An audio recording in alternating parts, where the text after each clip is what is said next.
So welcome to Spring Studio, aka Minerva Drawing Studio. We're so lucky to have Said Bouftass from Morocco, who was in, I almost said Mexico because it's the neighbor, right? And it's in the news everywhere. Okay. From Morocco, and he studied in France in the 80s at L'École des Beaux-Arts with Jean-François Debord, who will be in your lecture today, I assume, too, maybe, or next week? Next time.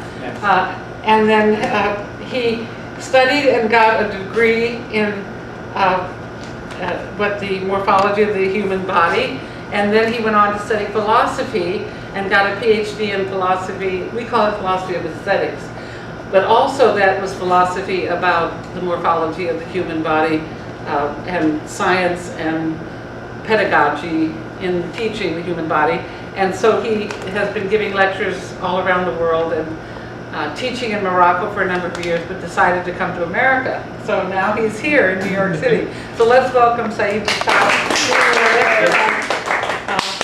Well, he'll tell you. Thank you, Minerva. Thank you all for your presence. So this lecture we split it in. But you have to speak louder. Do you want me to turn the air conditioner on? Because unless you're going to speak louder. Yeah. Louder. Oh, good. Okay. So thank you all for your presence, and we decided, Minerva and I, to split the lecture in two parts. So the next part will be in 22 July, a Sunday, so in 3 weeks. And why we divide this lecture into parts? Because there is, first of all, from anatomy to morphology. So I suggest to take a look about state of anatomy around story.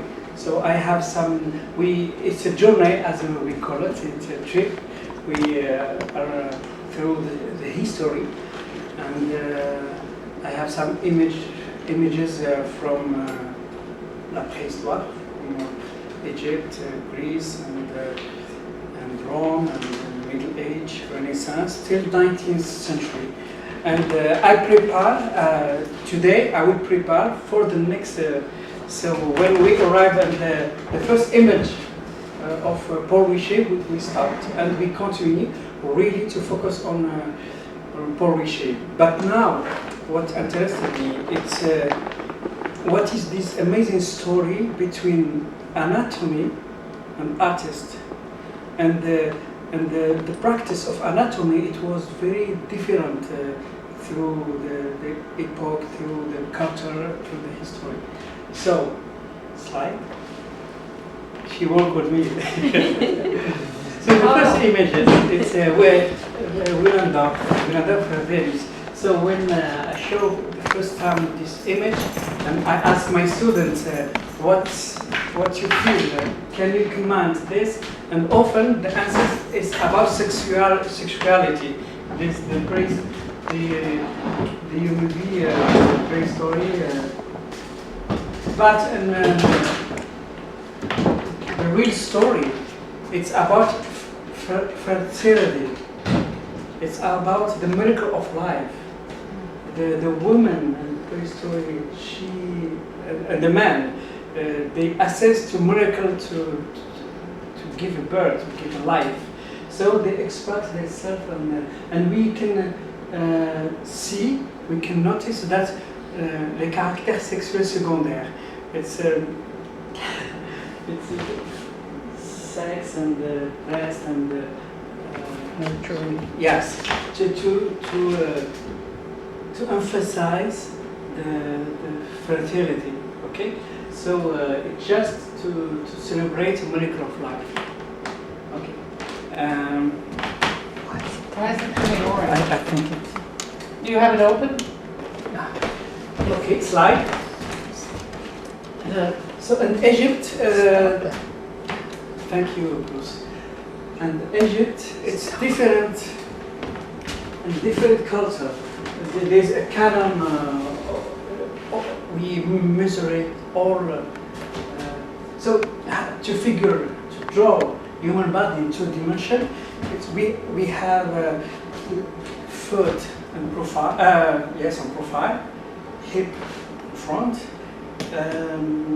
no, profile, shoulder in front, and head profile, but eyes in the face.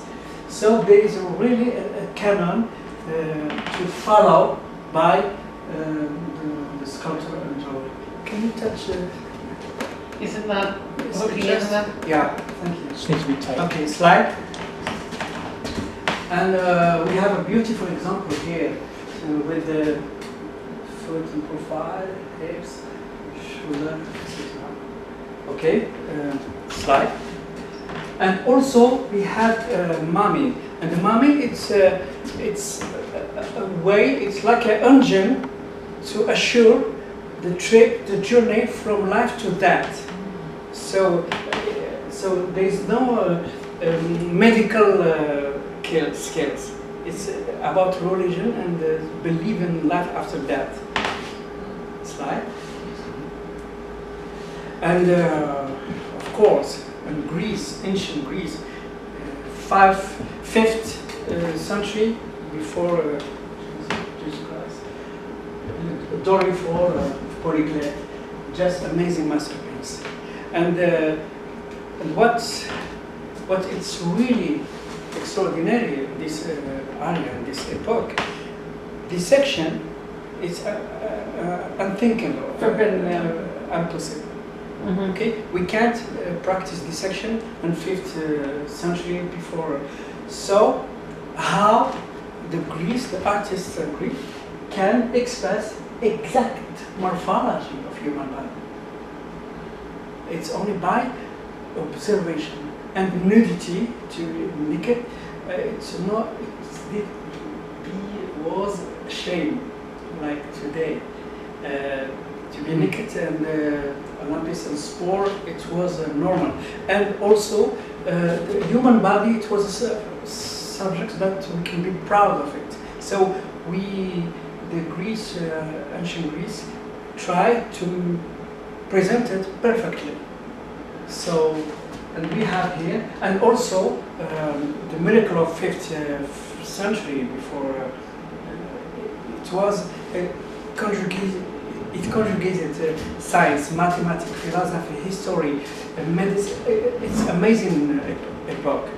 So here, for example, the Polyclete and Phidias privileged mathematics. They measure finger with the forehand, with the arm, with body. And mathematics was very important to express the figure in human body. And also, the ancient Greek, they invented contraposta, la station shape, the contraposta.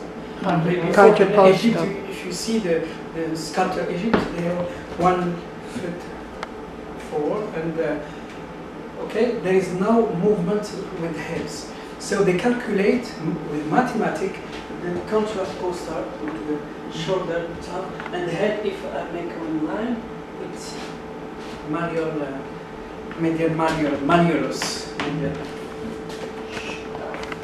Okay, so may I ask a question? yeah. What is morphology? Morphology, it's a term created in the 19th century by Goethe. It's study of form because, justement, in Greece, morphe in Greece means shape, form.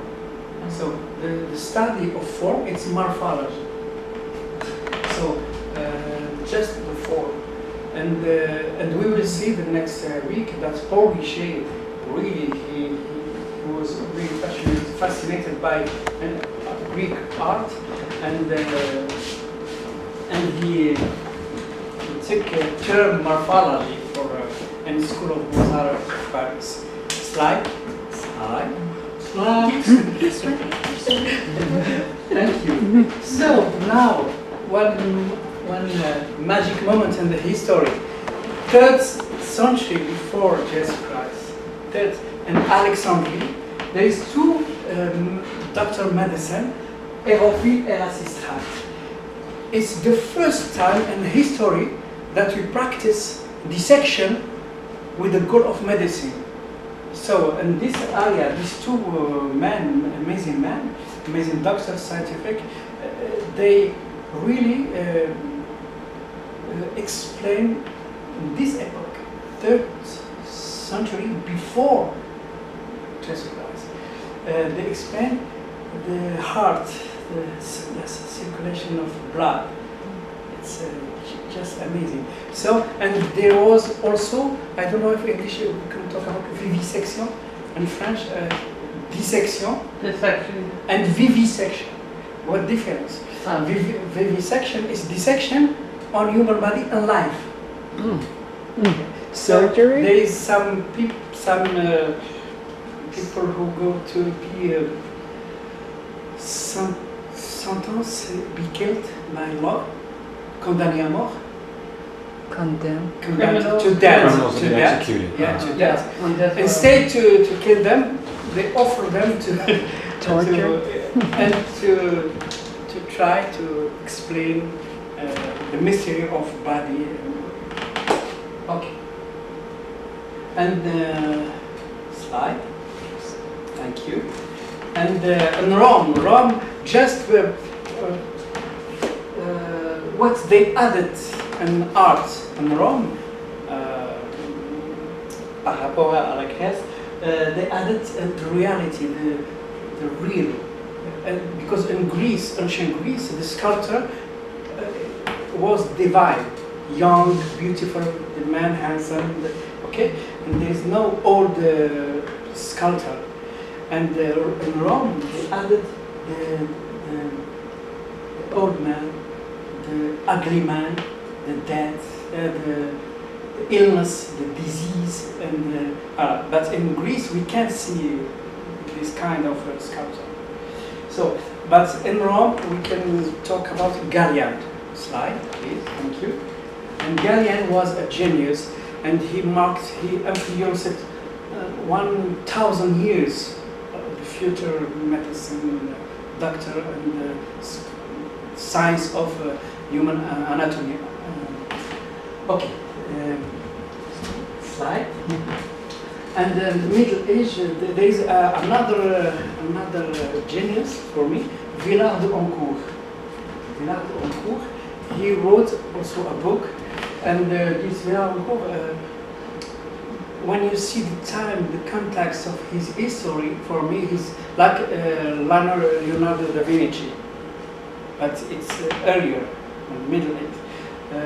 In the context of his history, he already wrote a book and searched about morphology, anatomy, animal, insect, etc., etc. He was a figure unbelievable. So, thank you. And just, I will show you a Middle Age 3 artists that I love a lot. So the Duccio, I don't know if you, because Duccio, in the context, because we are not yet discovered perspective. There is no perspective. And before there was Byzance art Byzance. So in Byzance we know that we have just one color. There is no deep. So Duccio, Masaccio, and Giotto create a deep, profound perspective in the painting.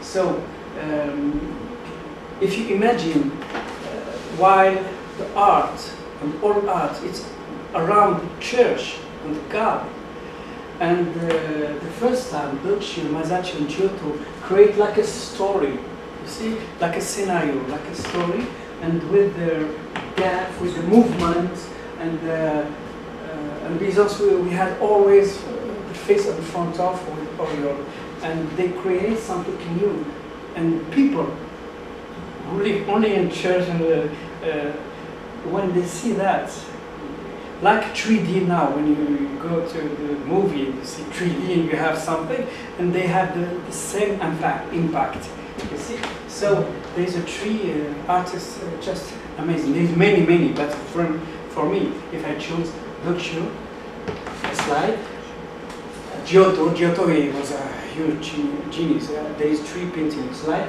Yes. There is a portrait. Giotto. Look at that. It's- Uh-huh. And the Middle Age, before Renaissance. It was amazing. With all this mise en scène, with perspective and expression, it's really powerful. And weren't these important too because of lack of literacy? Because people weren't very literate, they didn't read often, and this was a way to express these stories visually, so people can also understand without having to read things and Yes, show them. Yes, because they can't read books, so it was like comics. Exactly. They have a story. But the way how Giotto, Masaccio, Duccio express this story, it's a new, it's a genius. It's really amazing. And we can notice that we had lost tradition of Greece, ancient Greece. So the morphology, it's really when you see the Dorifor 5th century before, but Dorifor of Polyclete, it's not the same level. It's the same thing Yes. in Buddhism too. I'm sorry, but there's some misinformation. The Byzantine period, Yeah. the expression of the iconography of that period was to express an otherworldliness. They were trying to separate from this world. It's not that the information was lost. It's that they did not want this world to be confused with this otherworldly idea of heaven and how things are perceived. So to say that that this was lost, it was not lost. In fact, there are many iconoclastic periods where iconography was outlawed in the Eastern Church. Still today. No, not today, but it was In some in some parts. Yes. But to say that it was lost, it was actually incorrect. It's just that the idea of it's basically a cubist form of Hellenistic art. But it was to separate, to say that these beings, the celestial beings, they're not really us. We're not equal to them. So it was a way of rethinking celestial beings through human eyes. The other thing is that this is not a new idea. The idea of a running narrative or narratives in the Eastern Church exists. All you have to do is just walk into an Orthodox church, any Orthodox church, even the one over here, the Ukrainian one, and you'll see this. But to say that, I think is incorrect. Okay. Also in the Buddhist text, I've been on the Silk Road, so I saw a lot of the art there in North India. They do the Buddhist stories to emulate, because of the spiritual readings that they couldn't read. But, and in China, since it's 5,000 years old, when there's these, what do you call it, temples? Oh yeah, on the Silk Road, there were, everything is painted on murals in the wall ceiling, and they would call them ascaras, which were the angels. You understand that? Paintings that they were the angels at that time. That's during Marco Polo. Let's just get back to the lecture and we'll have questions after the lecture. No, but I'm trying to get the whole world. Question, This okay. is not totally well thought out. One comment and a question that what Elena just said, and we can discuss this later, but the image of, I guess it's Mary, having empathy for The dead Christ. suffering Jesus, that to me that's not, I'm not a Christian, but to me that's not otherworldly, that's very human. Right, and that's what Duccio and Giotto brought back. This is what Said is saying, that what Duccio and Giotto brought back was the idea of the classic that from the I didn't say that. No. You didn't say. I'm talking about depth. About, right, Yeah, but this this is is visual things, about the visuals. About depth, because in the Byzantine art, there is no depth. There is a color, That's right, And it's flat. flat, it's There is- flatter. Yeah, so, and also what I emphasize that we lost the Greece and tradition. The Dorico that I showed you in the beginning, we are far about this master, this perfection. We are so far. And also, why the Renaissance came? Because the Gutenberg advanced prints, because the Arab and the Jewish can translate Greek language, so we discover Aristotle, we discover all the word, the ancient word, because we see that after. But we discuss, it's my point of view. Duccio, Giotto, and Masaccio, they really come with a new thing. I don't say that they come with painting. No, they still painting in the business. But how they express the scene, how they express the story, it's a new thing for the epoch. So, but in the end we can, because if we continue, I can't finish. I think you can notice your question, and when I finish, we can answer your question answer. Only if it's urgent. Well, I still don't quite understand the difference. Yeah. Anatomy tells you where the muscles are and what attaches What- to what, and Yeah, that's what morphology. it's about. He's gonna Okay, tell us. so that's the goal of this. Uh-huh. These two, Okay. to understand that. But before, just the story of anatomy and how it become an artistic anatomy. And how the artist come to work with medicine, with the doctor. Thank you. Okay, that's also Giotto. You see, we shall already we have a perspective, but it's wrong when because Brunelleschi he didn't invent his conception. Slide. It's Masaccio, and we see and Masaccio he played with the time in the same painting. Here it's a scene and one time, and here another scene and another time. He really played with time and like a cinema, like a movie. You see, it's something new and something unbelievable for the epoch, for the cantatas. So. Are you saying the two things that are happening there, the large crowd and the Yeah, stuff, those are different times? Time, yes. It's amazing. When really we research, we see with Masaccio, Giotto, it's just amazing. This is a restoration, 90, you see in the same with the restoration before. So just to see that human body, we always facilitate, but always Bible and religion subjects. Not it's the church, it's the heart of everything. Okay. Slide. Thank you. That's French. It's in French. I forgot to. I said before, there is 3 points very important to provoke Renaissance to come. First of all, Gutenberg, he creates a print. What does it mean? It's if you can read, you can use all science, all knowledge, Greece, etc. And there is also Christophe Colomb who discovered the new world. You not discover why this example is very important, because we consider, for example, Gallian that we see in from Rome. Gallian, it was a genius, the first century, and in the Middle Age, we can't say that Gallian he was wrong in something. If you say it, you be killed. It's for real. It's impossible because he can't make mistakes. So this idea that the ancient scientists can't be wrong, can't make mistakes. It was very hard because many scientific discover something and they can't say it because they risk that. And Christophe Colomb, why he took a trip?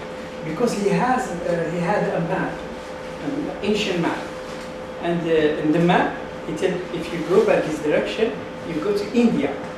But they discover another world. You know, Christopher Columbus, he died without knowing that he made the discovery of our humanity. So after we see that the ancient can make mistake. It's a huge change in mentality. So now we have to practice the experience.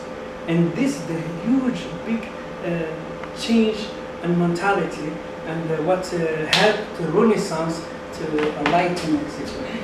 And the third point is Copernic, because before we say in the church too that the Earth is the center of the universe.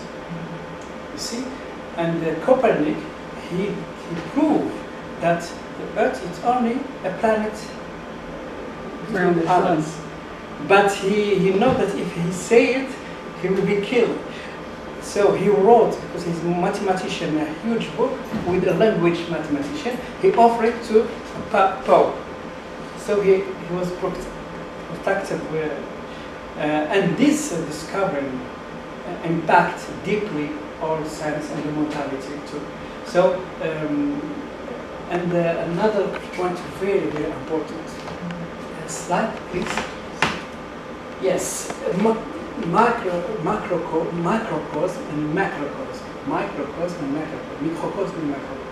So infinity, big infinity, and microcosm, it's human body, and the church believe that there is a huge, solid connection between microcosm and universe, between human body and universe. So if we practice dissection, we can change the universe. That's why it was forbidden to touch human. It's sacred. We are afraid to change all the universe. Okay? So when Copernic came, when Christopher Columbus proved with his example that the ancient can be wrong, so we gave more importance to experience, so to intelligence. And in the Renaissance, we can practice. So the church, with the world of medicine, gave them the authorization to practice the dissection. Slide, please. Brunelleschi, just because he created perspective centrale, point with perspective, he created, and the next week we will see the Academy of Arts, two subjects very important: anatomy and perspective. Anatomy and perspective. Slide. I have a question. Shall I read? Yeah. It's about what you just said about macrocosm and the microcosm. Yes, I prefer. If you can. Okay. Sure. Yes, Sure. yes, very important. And this is just. Drawings. I don't know if you know the story of this couple. This couple, he doesn't structure. It's only with the idea of Brunelleschi. It's just amazing. I don't know, it's still there now, and for the epoch, for the time, just amazing. He's a real genius. I was a professor of National School of Architecture in Morocco, and still now they study this example. My students, they have exercise to do like this in smaller. Okay, slide.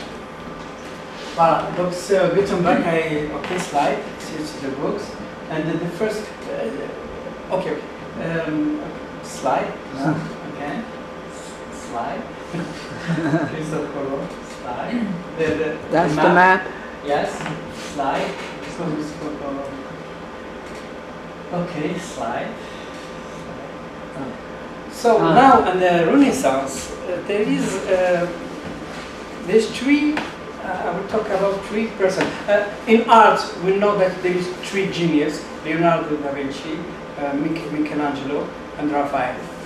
Okay, three geniuses. And after the three geniuses, we have to wait 70 years to see Caravaggio, because there is many of course, but Caravaggio, the next genius for me.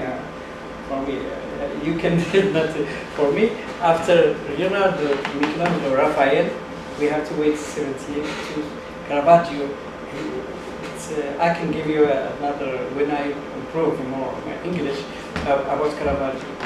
It's a amazing story because in painting he's a genius and his life is totally opposite. It's, okay, so but in anatomy, I will speak about André Vezal, about German. Okay, we say André Vezal, he studied only anatomy. It means muscles and the bones, and with and he didn't draw the planche, the drawing. It's the calcar. He's the medicine. He tells the artist, whose name the calcar, to draw. Okay, and. Is this Vesalius? Vesalius. That's Yeah, Vesalius. We say Vesalius in the Latin. We don't, you're saying French, Vesal, but we say Vesalius. Vesalius, yeah. Andreas Sorry, Vesalius, sorry. that's in Latin. Yeah, exactly. Vesalius. So Vesalius, with the calcar, it's his artist. He give expression to expression to his drawing. But it was more ability. It's really not beautiful. It's not living. It's really cadaver. Okay, slide. You see, it's cadaver. So, but in his epoch, in the Renaissance, he was famous in all Europe. Vesalius, he was famous, and. But in the same time, there's another artist who worked hiding in secret, is Leonardo da Vinci, and we will see it after. Okay? And I opposite Vezal, which worked only on muscles and bones with cadaveric ways, style, and Durer only with he measured the geometric style. Okay, it's just to see. Okay, two autoportrait because he's a great painter, he's a German artist. So he really calculates all human body. So the story he measured 800 young women, and he looked for the beautiful breast, the beautiful eyes, the beautiful nose, the beautiful, and he tried to put all these beautiful detail on one. And before his death, in his bed, they asked his friend artist, "What is beauty?" And he said, "I don't know." he looked for the beauty all his life, and when he died, I don't know. Because even when he puts all the beautiful things, it's strange. It's not because beauty is another thing. It's an interesting story. So slide, please. Slide. So he really measured all detail, full obsession with the human body. Slide. And he created this to find perspective. Camera. Now it's with this instrument, but after with human body. Slide. He to see the perspective, how human being in perspective. Okay, slide. PowerBook Macintosh. What? The Renaissance Macintosh. Macintosh. Slide. And okay. Sorry, it's too tight. Slide. And now, I'm really fascinated by Leonardo da Vinci, but not Leonardo da Vinci of. We see some painting. Slide. La scène, the scene. Okay, slide. Of course, the Louvre. all tourists, Japanese, and then go only to see his Joconde slide. This is a very interesting anecdote. I don't know if you know this painting. It's his master, his name De Verrocchio. Do you know the anecdote? Yeah, the angel face. You tell it though. So, the anecdote, the story of this painting, Yeah. it's a painting of De Verrocchio. And in the end, when it's made just, for example, to finish this, he gave it to Leonardo da Vinci. And what Leonardo da Vinci did, he corrected all the painting. And when De Verrocchio came and saw the painting, he was astonished, amazed. And you see, you know what he did? He started to paint. De Verrocchio, he started to paint. And the more funny detail, it's Leonardo da Vinci can't sculpt with presence of De Verrocchio because he was afraid that he started to sculpt him too. So with respect, he never sculpted the studio. Just he was young, just that disciple, young disciple, and so this painting can already show us the genius of Leonardo da Vinci. But for me, the genius of Leonardo da Vinci and anatomy, and we discovered that. Slide, please. This is an unfinished painting, and we can see the importance of anatomy in drawing it. Just amazing. Slide. His book with all research about human body. Slide. Yes, invention, etc. Slide. We wrote along that inverse. Slide. And now it's anatomic. It's not. There's no life here. It's study, but we will discover that slide. Yes. Why I present this slide?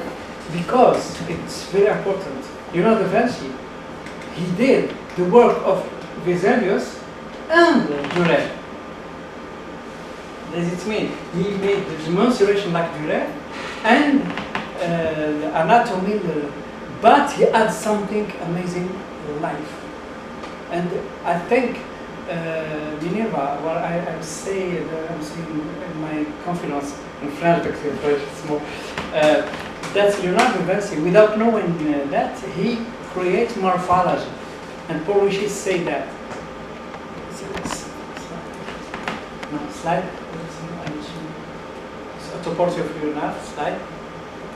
Et voilà. So here, what we have a crochet, but you can see that he is alive. It's a living crochet. But how it's possible? Because when we have a cadaver is not living. It's a thing. It's object. But here we have expression. You see, you can see movement, etc. And it's beautiful. Why? The question why? You're saying that there's composition with Yes, but how in practice how we did it? the shadows. Because he paid an old man. Oh, you could see the muscle He structure. was with him everywhere. And when he practice this action, he verified the old man. And we can see after the sketch of the old man. The slide, please. And you see it's a sketch, but it's anatomy. It's just amazing. Slide. We are in Renaissance. Slide. Yes. So geometrical with anatomical. Slide. And this is the old man. You see, he draw the old man, and in same time, he verify in the cadaver. And to do that in Renaissance, he must be genius because and in same time, Vesalius, he was famous in all Europe, and no one saw that. And the story that his disciple, Merzi, he took all the drawing with him and we discovered the work, this work that we see, only in the end of 19th century. 1898. Sorry. And when the doctor anatomist in 19th century discovered this work,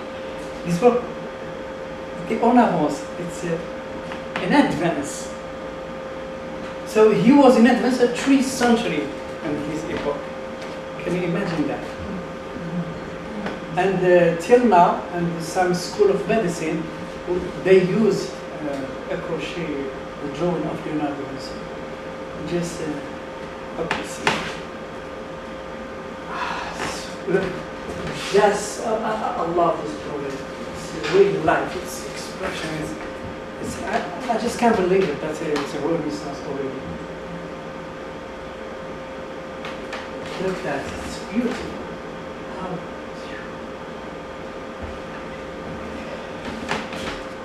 Slide. And the School of National School of Architecture, I showed to my student this because he was architecture démarche way to do things. For example, Petroclius, he simplified with lines. You see? Look there. He simplified to understand as an architect. Okay, and I will show you that he was architect. I have the proof. Okay, he studied the neck. Slide. Anatomy comparative animals with humans. You see, that's amazing. Slide. Wow. So he starts by the neck and the shoulder, and he tried to simplify and to show us how to build a bridge in architecture. So he inspired from the human body, the intelligence, as I told with the foot, but every part is a lesson, amazing lesson. So the neck and the clavicular up, and after it's the bridge. It's just amazing. We are in a Renaissance. Okay, slide. And after we go to the siècle de la lumière, enlightened age, 18th century, because in the 18th century for artistic anatomy something very important happened. Why? Obscurantism is finished. We separate church with science, and all domain of science progress. Only medicine. Why? Because to approach human body is complicated. Always complicated. So, but when we create experiments to classification, and there is a huge invention, okay, like a microscope, he become very good. Slide. Here I wanted to compare, Vesalius, sorry, on the visa, and he, how to say, he's artist, he's Descartes, and Albinus, that we talked about, he has he's a artist Vanderlei, and sometimes we say that Titian, he works for him, but I think it's Vanderlei. But this time, artist was the only not a genius, not a practice, tradesman, not trade, craftsman, yes. So this two examples for me is important. This 18th century in Renaissance, and it's the same thing. Slide, please. Okay, so we talk about 18th century. Slide. And of course, Descartes is 17 and Newton is 17. But their work really become hard and powerful in 18th century. So their work influenced all medicine, mortality, intellectual. Also in the 18th century, that's why the siècle des Lumières, Enlightened age, was very important. And anatomy, it was, we can say, complete, relatively complete. All we have to know in muscles and bones, we have it in the books and the skeletal, etc., etc. And that is mean one thing very important. The artists who follow the doctors, the medicine, can say, "Wow, I have my anatomy, I have my muscles, my bones. The other things, I don't need it." So there's a separation between anatomy and an artistic anatomy. And the end, especially in the beginning of the 19th century, the artist can do, as Leonard Vinci, the dissection and teach and to be independent and far and take, from medicine. So we have artistic anatomy. And at the same time, the medicine, because they have a microscope, they were busy with the infinity smallest, l'infiniment petit, to the cell, to blood, to heart, etc. But artists don't need that. So artistic anatomy is born, and it's influenced all 19th century. Did you say 18th century? This is 1700s. No, no, I said that Descartes, Newton was a huge person in 17th, but their work were powerful in 18th century. They influenced all, because not every citizen in 17 can understand it, like Copernicus. It needs time. They work in advance in time. But in 1870, it's become evident and just amazing. So they work really be efficient in 18th century. And because the revolution of science in Europe, it's the end of, it's a Renaissance first step, and the end of 18th century. That's why we talk about the siècle des Lumières, enlightened age. Is correct? The cycle of light, age, light, enlightened. I forgot the name. The Enlightenment. Enlightenment. Yeah. Enlightenment. Yes. Enlightenment. Unlike, yes, it's 18th century. Second part. Okay, the slide, please. So, microscope slide. Yes, it was Encyclopédie in French de Diderot. This encyclopedia contains all the discovery, the philosophy, science. It was very important. He had a huge impact on the citizen, the people. The slide. Of course, so l'histoire naturelle, it was a book very, very, very important in this slide. And now to prepare for the next session, hospital, la Salpêtrière in French. So, la Salpêtrière left one special scientist. It's Charcot. Very important, because Charcot, you have to know it. Freud was the disciple of Charcot. Paul Richer, of course, Henri Mage, Martial Dumas. He influenced all psychology science side. I think we don't talk about him enough for me about Charcot. But why I'm talking about Charcot? Charcot, he was a huge scientist, but he was an artist. He drew. To discover, to understand the disease, the illness, he drew the plants. So we can see something. Another, okay, Salpêtrière. Okay, slide please. charcoal. So just to have the Izbi. Okay, slide. He copied this from Rubens, and now the original we have lost it.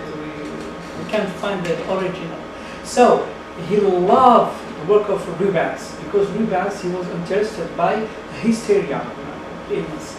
Hysteria, they thought that is organical disease, and he tried to convince them that it's psychological disease. It's not okay. And what he did, he studied from arts, from painting of Rubens and other. It's very interesting as a case, Charcot. He was artist and art for medicine. And Pornichet, he used medicine for art. It's a beautiful story. And they work together. And Pornichet, you will see it. I will say it at the end. Okay, there's a slide. It's drawing of Charcot from model, like we did here in about 30 seconds. And he go. And it's wonderful.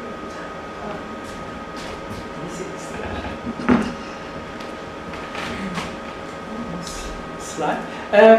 If you have a key, USB key, I can give you all image, all PowerPoint, and you can have it. Slide. Sorry, no. No, I forgot that. No. More. Okay. Thank you. I love this French. And when I was young student in Paris, I have it in affiche poster in my room. It's from the model with the crisis of the. Is that arthritic or is it just his hands crumbled? And he's a scientist, not an artist. Just amazing. Didn't they have photographs at that time? So?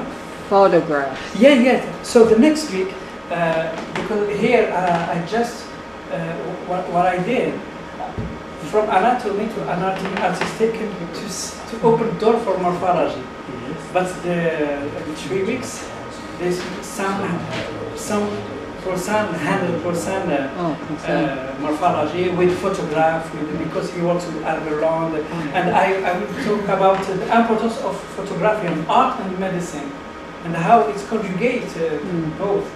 So yes, and here one photograph, just one. Okay, it's Pornichet. So Pornichet, he bring the term morphology to Beaux-Arts, to School of Art in Paris. As I said, and because he is a neurologist, he's a scientist, but he's an artist, and he preferred to work with artists. So he had a job, like we will see in the next session, and head of the department morphology, anatomy in the École. But he spoke about morphology. So we will see why morphology is a term very important, and why it's important for me, because all I do now is only this. I lift everything because it's very, very important as for art, for life, for our university. Sculptor, physician, neurologist, illustrator, physiologist, anatomist, a medalist, a sculptor and medal. Yeah. It's amazing, it's a genius. Slide. And here, André Bouillet, a French artist, he was fascinated by this work, so he had permission to paint all the person important. Of course, Charcot is the more important. And what we can see with the pen, with the pencil, Pornichet. Which one is Richet? Yeah, here. Right there. Okay. For you, Minerva. There. Yeah, with all names. Oh, good. One more. And for you, I have Pornichet. And the last slide, to prepare the next. Wow. There he is. Charcot and poetry. It's an amazing story between science and art, and pedagogical too. And you know, I hope Minerva, we stay to blackboard next week. The blackboard, the traditional blackboard, I will spoke about that at the news station. It's from Saint-Pétrier, Charcot, who invented this big blackboard to draw on blackboard, and why it's important. So there's technical skill, but it's phenomenological. So this last slide to prepare. Now I hope, I'm sorry for my English, but I work hard to improve my English. And French is another thing, but just to see its amazing history, passion history about human body between science, culture, history, and art, and it will be never finished. Say, if we have our humanity, human body is the sign of humanity. We can't ignore that. That's why everything can be obsolete. The camera can be obsolete, the car can be, but human body never be obsolete. That's why I trust human body. I trust because it doesn't change. We can buy everything. We can, but for example, a mother when she had her child, there's no price, we can't change that. It says our humanity till now. Even if we have now, I don't know, technology, but humanity stay beautiful and simple. And irreplaceable. So thank you. Now for your question. So now your question. Thank you. Two questions. When you said that the microcosm and the macrocosm, Yes. that you said something about changing the human body would change the Yes, universe. yes. I'm not sure. Because astrology in French, astrology. Yes? Astrology. What is astrology? It's a link, relation between universe and human body. Yeah, if you see the galaxy, you see Our sign, it's me. I'm from the Scotland. galaxy. So, in Middle Age, we believe that if we open a body, we can open the universe because it's intimate. Now, after, thanks to Copernic, thanks to him, we understood that it's not true. It's beautiful to believe that, but it's not true. Universe has his law, and the human body has his law. I see. But it was obstacle to make progress in anatomy for centuries to believe that. Thank you. You're welcome. Also, what did Charcot do? With the paintings, he looked at paintings like Rubens and then figured out the anatomy from them? Does that... Rubens was obsessed by the psychological disease, hysteria, etc. So when he found some person who is sick mentally, he loved to paint them. Okay? So he really studied it, and Charcot was really impressed and fascinated by the work of Rubens. So he studied each painting, and not Rubens, another artist too, but all subjects about mental disease and hysteria, etc. He studied it. So that had nothing to do with anatomy. I misunderstood. He studied human, for example, this disease, the subject. He makes some movements, incredible extension, exaggerate about his hand. This is impressive. Why?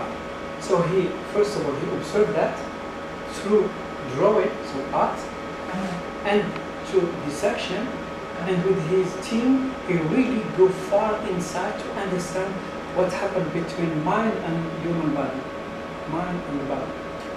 And he passed all his life to work that. And there's many other scientists who market him, who think that he was not serious, but he was a genius.